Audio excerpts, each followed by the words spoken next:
Hi, I'm Doug, and these are Wycliffe's words.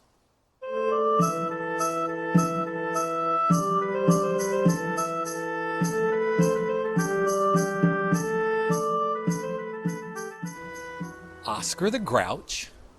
In the Bible? I could make a case for that. After all, we've had grouches for about as long as we've had people. Moses was surrounded by them in the wilderness. When I was in college, we did a production of The Grouch, a play written by the Greek dramatist Menander about 300 years before Christ. Jesus and his apostles were hounded by them. And in the 1600s, Molière wrote his play, The Misanthrope, a species of grouch. And then about 250 years later, Charles Dickens gave us that grouchiest of misanthropes, Ebenezer Scrooge.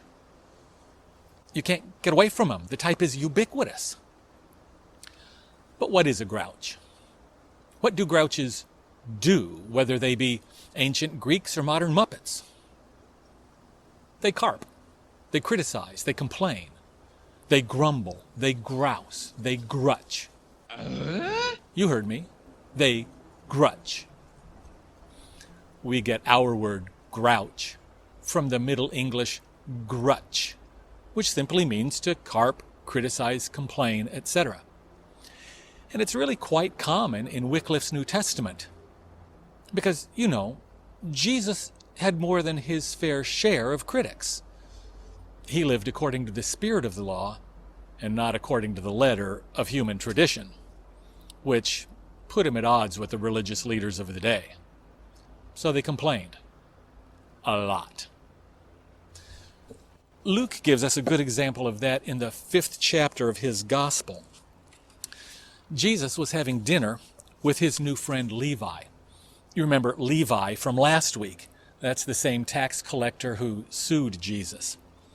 Well, Levi invited his friends over for dinner so they could meet Jesus.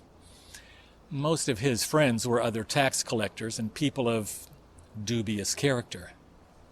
And here was Rabbi Jesus sitting down and socializing with them. That was too much for some.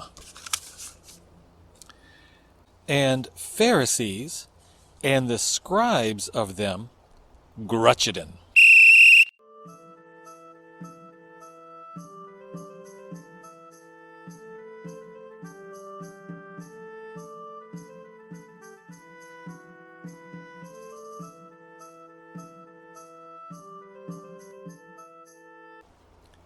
And said unto his disciples, Why eaten ye and drinken with publicans and sinful men? To which Jesus replied, in effect, when you've come to save sinners, you go where the sinners are.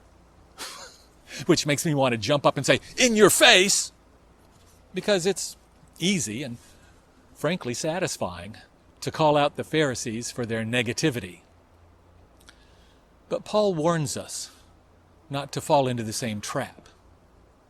He tells us that we will be tempted to do the same things they did. And in the 10th chapter of 1 Corinthians, he lists the great sins of the Hebrews in the wilderness. And he says we must not be like them.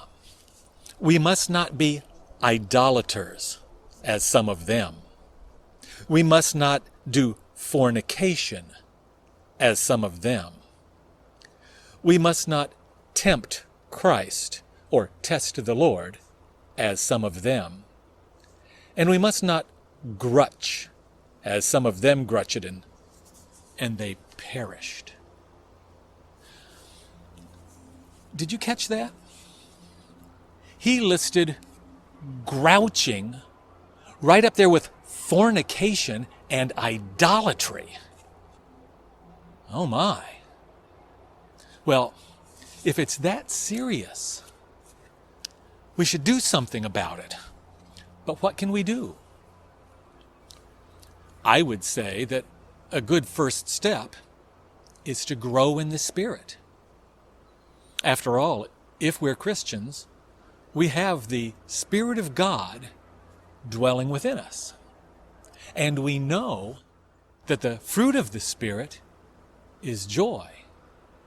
So if we want to squash our inner grouch, the best way is to smother him with joy. Those are Wycliffe's words. See you again next week.